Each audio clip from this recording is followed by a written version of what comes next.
Hi, I'm John Lunn. I'm here to talk to you today about film music, TV music, an area I've been working in for about 20, 25 years. It's now become all-consuming. And I'm here to talk to film, music, media, access all areas. Yeah, perfect. We will access all the areas. John, thank Yeah. you so much for sitting down this evening. It's such a great pleasure to meet you. I know you're It's a jet pleasure. lagged, so thanks for. I'm not sure if I'm jet lagged. You know, it's one of those. You don't know where you are. Yeah, my body has no idea what time it is. But to start, I just kind of love to talk about kind of your kind of origin story, kind of going back to your childhood, growing up in Glasgow, and when did music kind of enter your life, and how did it turn into a career? Yeah. Look, by the time I was born, my father, my father had previously been a saxophone player in a jazz band. Oh wow. He was never really a professional, but he was a massive jazz fan. So even though I actually didn't grow up in Glasgow, I was born in Glasgow, Oh, okay. but grew up, quite a bit further north, um, in a little village near Stirling called Bridge of Allen. And it was quite unusual to have a kind of sax playing father in those days, but there was a lot of jazz in the house.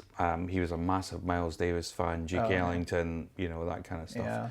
And as a kid, I was kind of absorbing it all without really, knowing kind of what it meant. And then, and my mother was quite into classical music. There was quite a lot of Bach going on in the house, and originally they wanted me to learn the violin when I was about 8, and for some stupid reason I just resisted. I thought it was I was more interested in football, and but then by the time I got to 12, and so this would be 1968, 1969. There was a lot of interesting music around. Jimi Hendrix, Deep Purple, kind of that whole sort of progressive rock thing. At 12 years old, I started to kind of get into. And actually that really led me to getting into Miles Davis big time by the time I was 13, 14, and then kind of left all that progressive rock music behind. Yeah. And then it all started to make sense. I started to get into Bach, and when I was about 13 or maybe even 14, I thought I should really be playing an instrument. I'm so obsessed with music. And I went along to school, and I really wanted to play the cello. And they had no vacancies, but they did have a vacancy for double bass, which actually turned out to be a bit of a godsend because, 14 is a bit late to start playing cello, really, and Right. but as 14 is actually quite a good age to play double bass, mainly because of the size of it. Yeah. And I took to it immediately, and then immediately about 3 months later started the piano. But I think because I had started music relatively late, starting playing the piano at 14, there's no way I was ever going to be a concert pianist. So I'd always had this idea that my life in music would not exactly be focused entirely on playing it, which was, in those days, a lot of the education was round about, was teaching you to perform other people's music. Right. And so by the time I was 18, instead of going to music college, I decided to go and study it at university because I was becoming a bit more interested in how music was put together. I mean, I still didn't know I was going to be a composer. Yeah. Then. What was your major? It was music. Just music. It was just music. Yeah. I went to Glasgow University, and that was a great choice. It was a great idea. I did so much different music. They had an electronic music studio. It was the very early days of that. We had an EMS Synthy 100, massive synthesizer that needed its own room. Right. But all that was really, and so after 4 years there, I left, really wanting to be a composer. Yeah. And then I lived this kind of slightly kind of schizophrenic life, being on the one hand really wanting to be an avant-garde classical composer, like Stockhausen and and stuff like that. But at the same time, I was also in quite a few pop bands as Yeah, I well. think that was the So general path. yeah, Yeah. kind of, and looking back on it now, that it seemed unusual at the time, but actually I've met so many people who've done something quite similar, and the pop music led me down to London, and then I joined quite an experimental band called Man Jumping, which we never really made it to the States, but were pretty big in Britain and Europe in the 80s. And that led to me working with dance companies, modern dance companies, not ballet, but modern dance, Right. like London Contemporary Dance Theatre. And first of all, I was playing with them, and then I started writing, scores for them that were quite programmatic in nature. Kind of there was a sort of story element, although it was quite oblique and But you're also scoring motion and exactly movement, so you're really training yourself absolutely to image and music. Absolutely, yeah. Yeah. And that was a really good grounding. Yeah, for sure. And also, it was a sort of world that kind of also was not a million miles away from TV and movie. There was quite a few. I noticed that lighting designers were, working in theatre and working in television at the same time. And then met a few other composers who were, dabbling in TV, and so and then finally, I got an opportunity to do my first. It was a television movie, but I was 31 by this stage. But I completely took to it. Yeah. And the other thing was I'd had 10 years of doing virtually every conceivable style of music in some form or another, before that. So I had a really good grounding. Yeah, I mean, that's such an interesting path taking that. Yeah. Yeah. So, obviously, Downton Abbey is the most famous thing I've done, and I had 6 seasons of it. So Right. by the end of it, I was getting slightly worried that I was being typecast for, that kind of music. Right. And so so I really wanted to do something different. So I went straight on to The Last Kingdom, which was this kind of, Netflix 9th century, epic, story. In fact, we're now on series 4 of that. Yeah. In fact, I'm in the middle of that at the moment. And that's all analog synthesizers and this fantastic singer, Ivor. So that was important for me to do something completely different like that. I mean, when you were getting started, are you aware of, even before you had your first film, were you kind of trying to build your musical identity? Were you trying to be like, I want my music to sound like this, or I want to write in this style, and did you have any people that you were inspired by, whether they're bands or other composers that you kind of wanted to take after? Or? No, I mean, not really. Every project, I kind of approach slightly differently. Just adapting. Yeah, and also every project needs the music to be doing something slightly different as well. Whether it needs kind of help in the storytelling, or whether it needs to be, move things on, or and I suppose that element of it, I had to learn very quickly, because in my day, there wasn't really anywhere you could go to study this. You just had to, you had to, evolve. But very quickly, I did understand, what the music, why music was being used in a film, and that's basically, the level of storytelling and the heightening of emotion, and how important it was to understand exactly what was going on in the movie, and and looking at the way an actor phrases something, and even just a little move of an eyebrow, there's all that kind of, so in fact, and I did learn very quickly that composing away from, I never compose now without looking at the thing I'm working on itself. I never just sit down at the piano and try and come up with something, because I usually come up with something far too musical and complicated. It doesn't work for the picture. I can only really tell by watching the picture.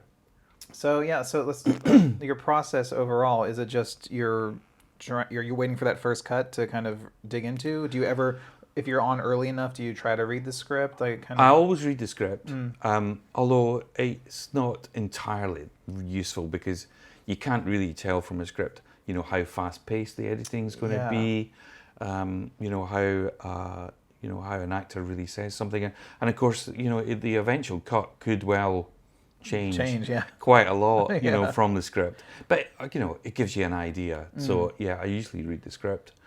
I might follow, depends how busy I am, I might follow, some of the rough assemblies and, and the first cuts. But generally, I won't start work until the film's been locked. Yeah. Yeah, because the music is so much about the timing. Absolutely. And you can really only do that once technically the pictures can change and sometimes they Right. do. But you have the general feel Yeah. and the general pacing of everything. I'll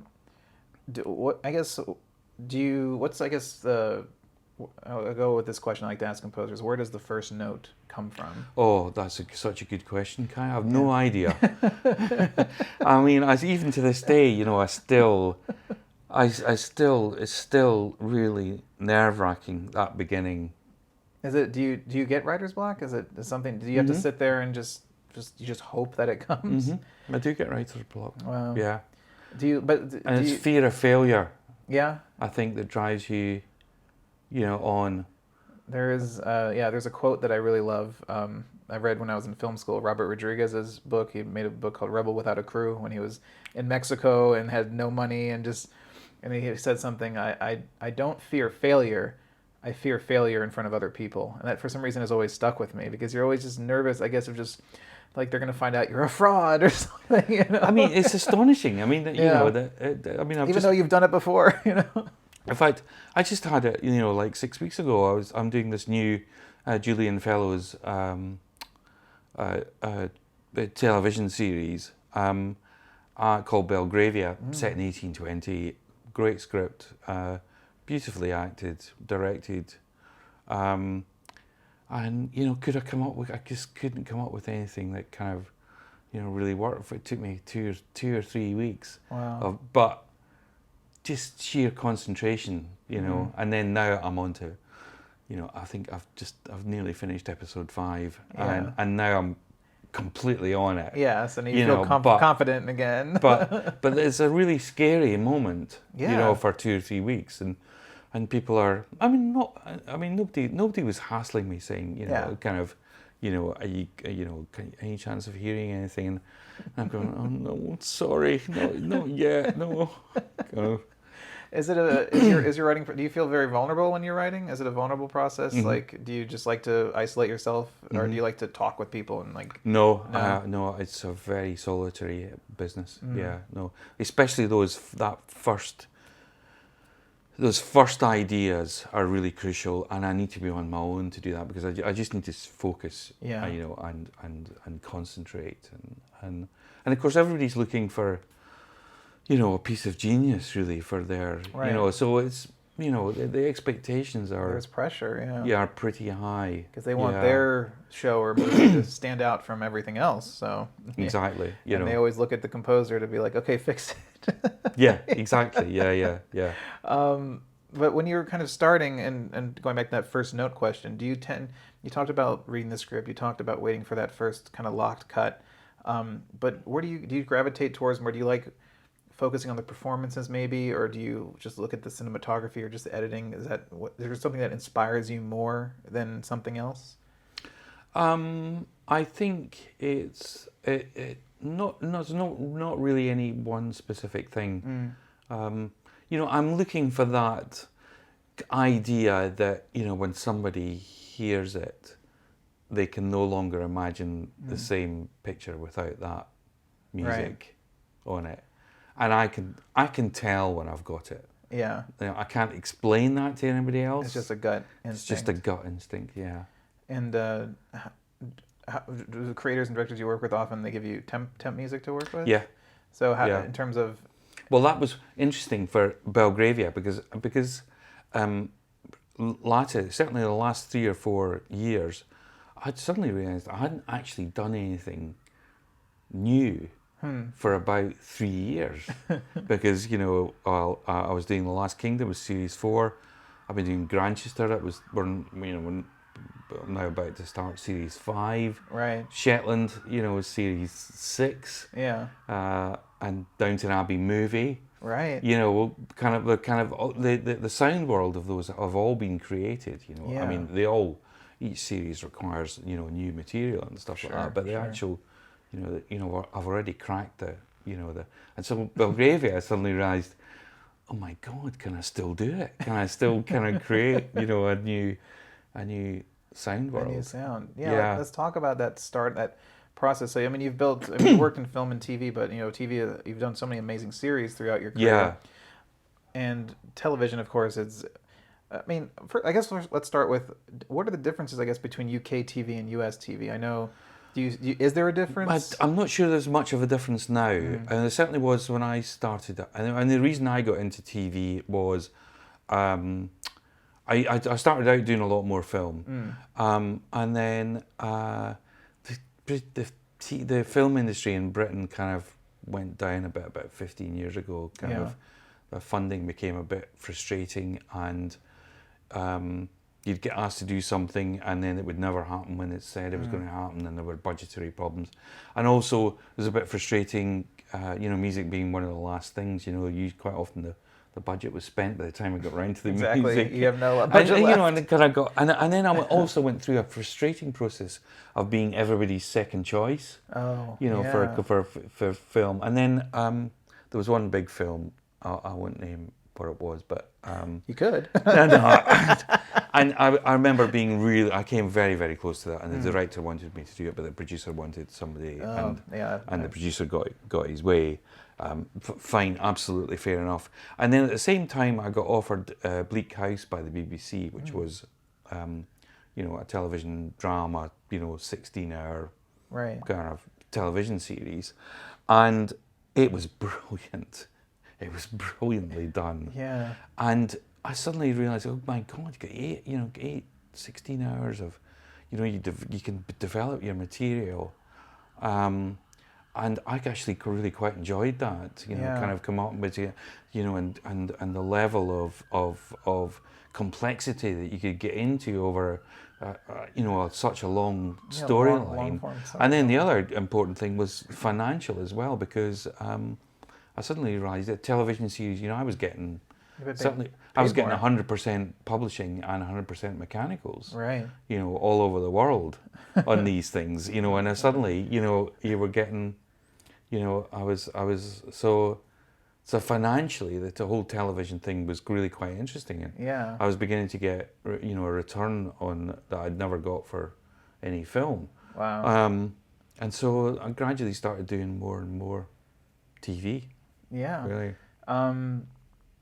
So going back to kind of starting on a series, you talked about having to get that point, starting from scratch, and you say it's kind of a difficult process. But how hard is it to, especially now in your career, to start on a brand new series and not kind of dip back into the world you've done before and come up with something new? How do you? I guess what's the goal to finding the sound of the series? Like, is it just about seeing that pilot, talking with the showrunner or anything? Like, what's the key to finding, giving the sound identity of a series? Well, I do spend I spend quite a lot of money on things that make sound. Yeah. So you have a lot of toys. A lot of toys. Yeah. And every project requires more toys. Not because it's indulgent, but I'm kind of looking for some kind of, inspiration or some other new different sound that I can utilize for it. And so in my studio, I'm a bit like a one-man band. Somebody once suggested I should just strap a bass drum to my bag, but I'm constantly, I've got loads of instruments, in my studio, percussion. I can't really play a wind instrument, which is really frustrating. But I can play percussion. Any stringed instrument I can sort of put my hand to, and so I like that. and I like in the involvement of playing a cue. You know, I've been doing a little bit of teaching, not much because I'm so busy. Yeah, But yeah. I'm trying to get my my students to actually have a go at a cue. I don't care what it is they're playing, but to get kind of emotionally involved in the cue, to get some kind of shape to it. Yeah. You need to, play. I mean, I use a piano usually, or in the case of Jamestown, I use the mountain dulcimer. I just sit there and watch it and kind of improvise to the picture, but it gives me a shape to it and an emotional involvement, as a playing to it. So I'm not one of those people that sits down and crafts, every note, and I don't spend a lot of time, mocking up either, because most of my mock-ups, I'm very lucky, but if I'm using an orchestra, it'll all get replaced by real instruments. It'll probably get replaced by myself as well, kind of. So I don't spend a lot of time on that. Yeah, absolutely. So when you're working on a series, it can be whatever series, do you tend to try to, I need to switch my language because a season here is a series for you. Sorry, I get mixed up with that. Series, so I'll talk about seasons. So in a season of a series, do you try to look at it as kind of one big arc, or do you kind of take each episode as a chapter and you go 3-act, 3-act, 3-act, 3-act, or do you kind of look at it, okay, I can create a long arc throughout the entire season? Sometimes that's difficult because the way that the schedules work. Yeah, I might have read the script, but I might not see. I might, by the time I see episode 10, I'm probably working on episode 4. So that's a bit tricky to do. But I do think about an episode like that. I do think about the shape of the music in an entire episode, and in fact, I think you also think about the key structure as well, of an entire episode. Even if there's, a 5-minute gap between cues, right. I think your ear can maintain that key structure without being really, aware of it. Yeah. But I'm aware of it. Yeah, right. Kind of. But it would be tricky to do an overall kind of thing. overall arc. Yeah. How do you deal with? I know it's becoming less and less of a thing these days with streaming, but like commercial breaks. Do you work on shows that are they aired without commercial? Yeah. So when you have those act outs, like is it tricky to navigate that when you have to have a kind of an out, like, okay, we're having a commercial break here. Do you know when the commercial breaks are? Yeah, I do. Yeah. So is it a challenge to navigate that, or is it kind of, it acts like almost like a checkpoint? Just kind of got used to that. Yeah. Yeah. So it doesn't. I mean, what I try to tell everybody to do is if it means that they want music and the cue's only going to be like 2 or 3 seconds long to take you out, I say, listen, don't bother. Yeah. It's pointless. Right. But of course, if the cue's like a minute long and and leads you up to a part break, then absolutely fine. Yeah. No, I I go for that. Yeah. Let's talk about main title themes. I think that's such a big thing for TV, and everyone has their favorite main title theme, and the kind of the calling that calls you to the couch to sit down. Absolutely. Where in the process does that come? Like, is it the first thing you work on, or is it just comes after you do the pilot? No, I mean, and I've learned this from experience. I say I just try and get everybody to relax about the title music. Yeah. So let me work on the first episode. Let me work on the second episode. Probably by the end of the second episode, at least, there'll be some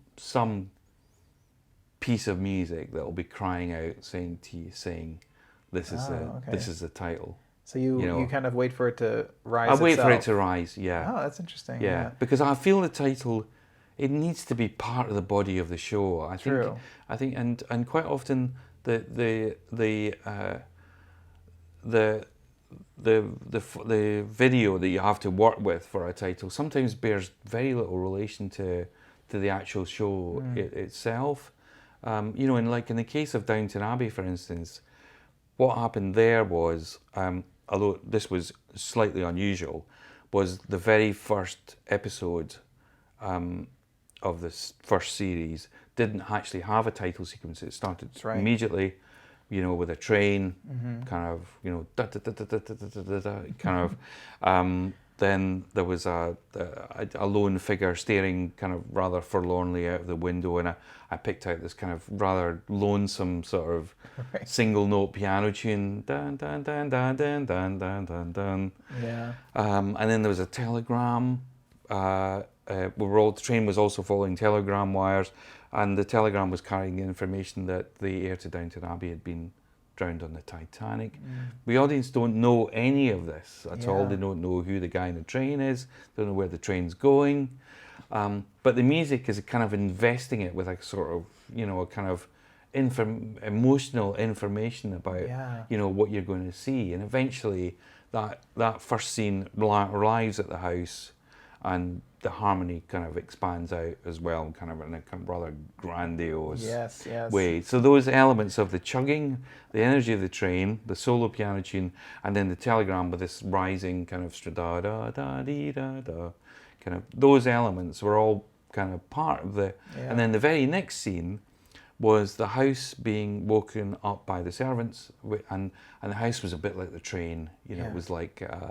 I had its, the same. It was like a well-oiled Like machine. an engine getting going. An engine getting going, Yeah. exactly. So the same sort of material worked really well. And then there was several other places in that episode with that music. So by the time we got to the end of episode 1, everybody loved that music, and I was asked to do a 30-second version of it, which I did, and then they put the pictures to the music. Yeah, so, I mean, I feel like that has to be the case, right? To get that perfect kind of, the picture has to kind of mold to the music, and the music. Yeah, well, it's dictates the quite structure. unusual though. Quite often I get is it the given the opposite? graphics, yeah, and Really? and have to write Just to it, fit it into it. fit it. But in the case of Downton, it was the complete opposite. And what's interesting, I think, is because if you look at it, I mean, the titles are great, I think, for Downton Abbey. But it starts off with a dog's bottom, and and then somebody's wiping a chandelier, and it doesn't, the pictures don't give you really any idea of the range of emotion, or what it is that you're about to see. The music's doing absolutely everything. Absolutely. Yeah. And so, but if I'd been given those graphics and asked to do a title music, I'd have probably written something completely different. Really? Yeah. That's interesting. So nowadays I insist that, the title will come, at some point there'll be a piece of music, and the same thing's just happened for Belgravia for me, It's a little bit of a misnomer, the name Belgravia, because it's an area in London. I mean, it's kind of like the Beverly Hills of London. Okay, yeah. But it's actually quite a heartbreaking story, but it's still called Belgravia, so I can't ignore that. And hey presto, round about, I think 2/3 of the way through episode 2, there's a moment that needed a really good piece of music, and I wrote it for that scene, inspired by the scene.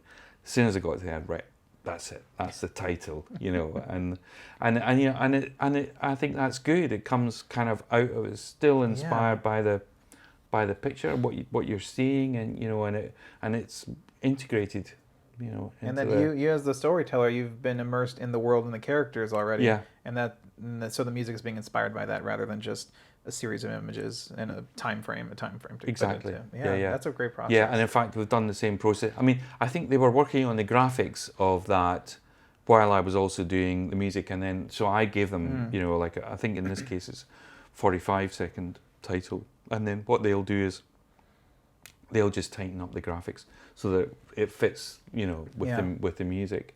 Yeah, I mean, I love main titles. They like get me in the mood, and it's kind of the one thing about Netflix and stuff I don't like is like you can just like they have the function where you can just skip it, and I get it if you're binging, but it's like no, I want to watch the main titles. Like absolutely, like, yeah. It's such a shame that they have that option where you can just like skip it, but I'm like no, that's part of the absolutely, it sets the stage, Yeah. Yeah. Let's focus on Downton Abbey a bit.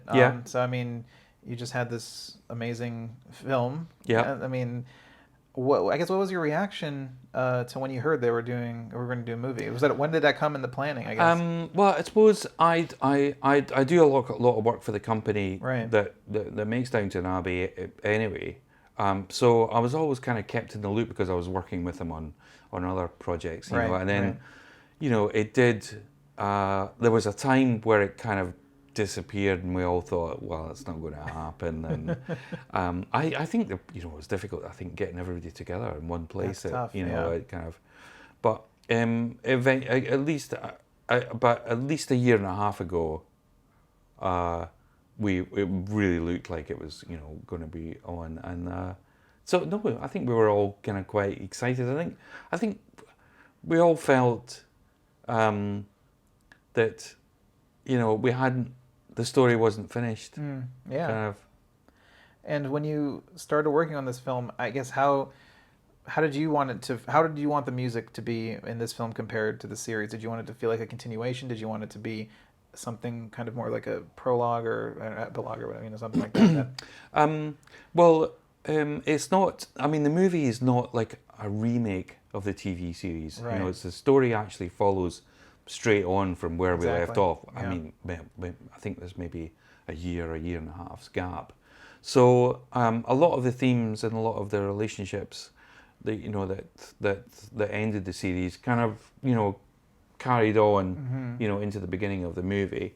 And like, you know, every episode, there was always some music that was continued, and then there was always some new storylines, new characters, you know, that needed new music, and Yeah. and the movie was just exactly the same. Yeah. I mean, the main differences were, you know, I had a bigger budget.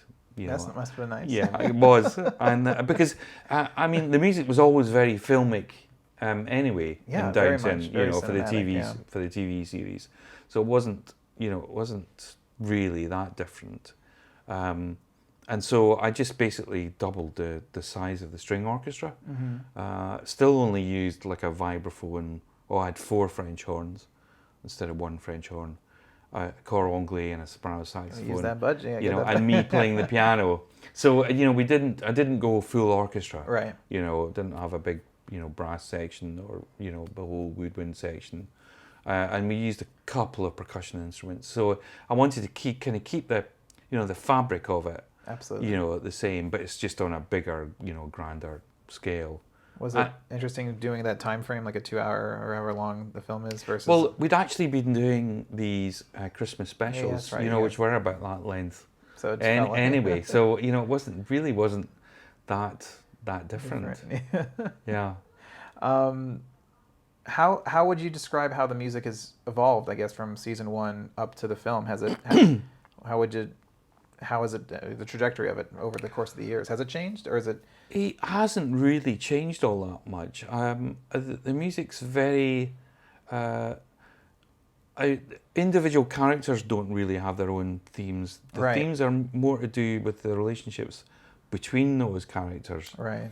And the music works as a kind of emotional shorthand, especially with such a large cast. I mean, it's not so important in the movie, in that the you know, the movie has one kind of really sort of big story that all, you know, there's a few other little stories come off. But in a TV series, you know, there's multiple story strands going on all the time, and the music was very good at kind of, you know, letting people know what, you know, how those previous characters had left off and how their relationship was kind of, you know, evolving. And in the movie, I kind of carried on with that, really. Although there was one big sort of story arc to the movie. Right. Yeah. But essentially, no, the function of it hasn't really changed. Yeah. Except, you know, the first 5 minutes is just music. Yes. Really. Yeah. You know, that's doing everything. Do you feel pressure in those situations where you're like? Well, I knew it was coming. Yeah. You know, the director talked to me about it, and we knew the first 5 minutes was going to be no dialogue. You know, it was going to be all music, and we were going to be following this letter, you know, that was arriving to Downton Abbey, that was, say, the King and Queen are coming, you know, Right, that right. kind of, oh my God, how are we going to deal with this sort of moment. And the idea was to, you know, the main theme that everybody knows, the idea was to hold off on that as long as possible. Yeah. And then it became obvious I had to come in when there's a fantastic drone shot of when we come into Highclere Castle itself. I mean, that was going to be the moment where the tune had to come in. Yeah. So the rest of it was just a massive build-up, you know, to that point. Absolutely. Yeah. Was there something in the movie that was maybe a challenge that you never experienced on the show? Was there something that whether it was a new approach with the directing or the editing or anything that kind of was like, oh, this is different? Or did it just feel like getting the band together? Well, I mean, even the director Michael Engler had been one of the directors on Right. the TV series, you know. Anyway, So so it wasn't just an like- entirely different approach. I mean, the hardest bit I think for me was towards the end. There's this massive ballroom scene, and we used a lot of Johann Strauss II mainly, and then at the end. There's this beautiful scene where the dancing carries on out onto the balcony with Branson and his gosh, I've forgotten her name, Lucy. Right. Lucy, and the idea then at the beginning was that the Johann Strauss would carry on out into the ballroom. Yeah. But I'm afraid it just wasn't cutting, you know. It just wasn't kind of romantic and sweeping enough. Right. So I had to go seamlessly from the Johann Strauss setting into kind of Downton Abbey style music and take you out onto this fantastic balcony, you know, shot. And that was pretty hard doing that seamless, because it would have ruined it if you're aware that was happening. You know, you had to be completely seamless. Completely seamless, and maybe by the time you get to the end of the scene, you think, oh, how did we end up there? It's kind of one of those moments. The Strauss stopped. When did that happen? Kind of. So, and that was quite tricky to do, and I had to worked with my conductor and orchestrator to do that. So he worked on the Johann Strauss, and we both knew that was, you know, and then we had an idea where I was going to take over, and right, you know, and then I'm not sure I think we might have recorded the sections slightly separately because the Johann Strauss has a slightly different orchestration than mine, but we'd planned it that it was going to be, you know, seamless. Absolutely. Well, I mean, the final product is fantastic, and thanks. So, I mean, congratulations on that whole journey, and I mean, that's such a big accomplishment, and it's been with you for so many years. So. Yeah, it's 10 years now, I think, since we first started working for on UK it. TV. That's a long time, because usually the series are, you know, 1-2 series and then over. Yeah. So it's it's one of those things that really broke borders, and is a big hit here everywhere. I mean, yeah, so I know. It just resonated with everyone. I know. It's astonishing. In fact, somebody asked me today why that is, and you know, I think it was a combination of things. I think we were just kind of lucky that, you know, that we had that financial crash. Yeah. You know, people, you know, a slightly more uncertain world than before, and you know, and it shows you, you know, a way of, you know, some of the things that have evolved from the past that we kind of take for granted now. Right. You know, and I think, oh God, of course, yeah, you know, we do have this now, and but I think, you know, it's entertainment. It is entertainment, and it connects, but it also connects people. It connects all of us. It was so funny on the elevator ride up here. Some guy's like, because, you know, I have this giant bag coming into this hotel. The guy's like, oh, do I want to know what's in the bag? I was like, oh, it's just tripods and gear. He's like, oh. And I was like, yeah, I'm interviewing, you know, John Lunn, composer of Downton Abbey. He's like, oh, yes, my house was used in one of like the shots or in an episode of Julian Fellows. Yeah, he was from the UK. And I was like, what? Blimey, what a small world. Coincidence. That's astonishing. So he's part of the show somehow. It's like, it's crazy. It's like just in the elevator coming here. But kind of pulling back now and kind of looking back at your kind of entire process and approach and everything that you do with your job, what would you say is the most rewarding aspect of your job, or a part of the process that you really love, that really kind of fulfills you? I think certainly at the end of a first episode, or the end of the film, and you go, and quite often the actors, they don't really see the end process. They do the filming, and then they're not involved in the in the post production whatsoever. Right. And I kind of quite enjoy. And then we might have the first kind of screening, like cast and crew screening, and I quite like that moment when they kind of see it, they film, they can share it. I mean, and we all see it for the first time, and everybody's kind of happy with it, and you've cracked it, and and all the pain and suffering is over. Yeah, you've completely forgotten about that until the next time. Yeah. So I think that is one of the most one of the best things about it is it is very rewarding that it's incredibly stressful, and then but once you get over that, it's really very rewarding. Absolutely. And I think I'd miss that kind of if I wasn't doing it. Yeah, that's something that I feel like there's two different types of composers that I know a few who really John Powell is one who kind of like, I can't wait to get to the end as well. He's like, he tells me the writing process, it's horrible, it's difficult, and then he's like, but once it's done, it's like, but someone like Hans Zimmer would just be like, oh, he'll work on something for 10 years if you let him, he's just like in the process.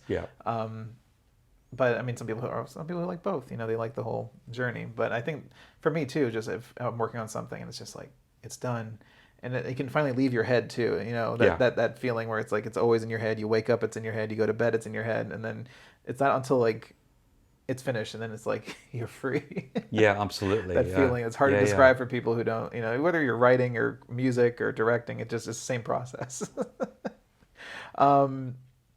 And on the opposite end of the spectrum, I know we talked about kind of some challenging parts, but is there, in terms of like in writer's block and that blank page syndrome, but is there a part other than that you would find the most challenging aspect of the composing profession? Not really. Yeah. No, it's really just getting that first spark of an idea. Yeah. And generally once I've got that, I'm off and running. Yeah. And funnily enough, I don't listen to other music when I'm in that zone. Yeah. I mean, I'm really concentrated, and I find listening to other music quite distracting.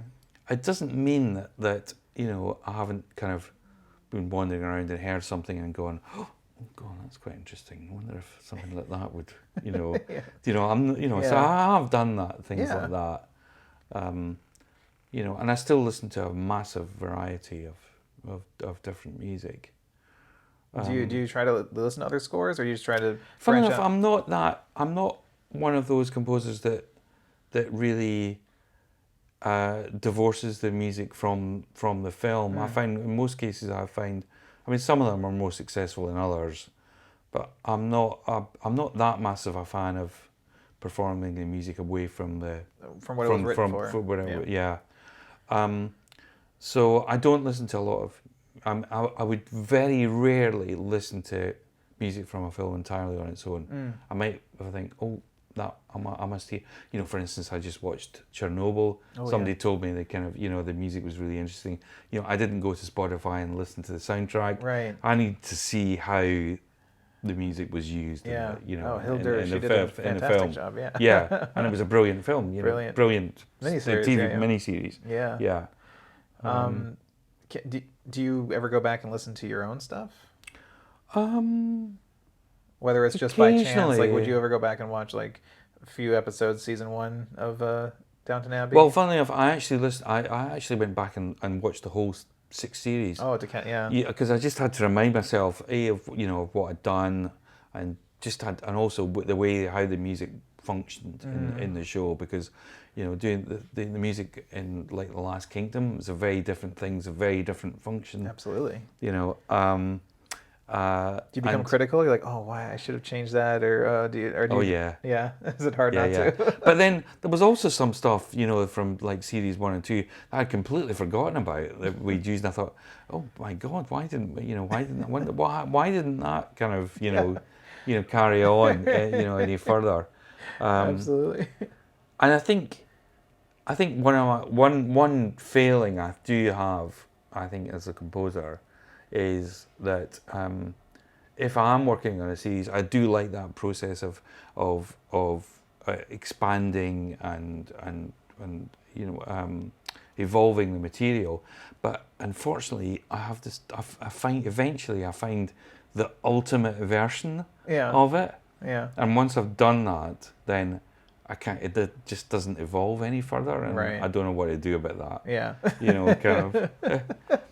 Absolutely. So to kind of to wrap things up, just kind of a fun question. If you could do any other profession on a film or TV set, behind the camera, in front of the camera, acting, directing, grip, craft services, what would you like to take a stab at and give a test, give a try?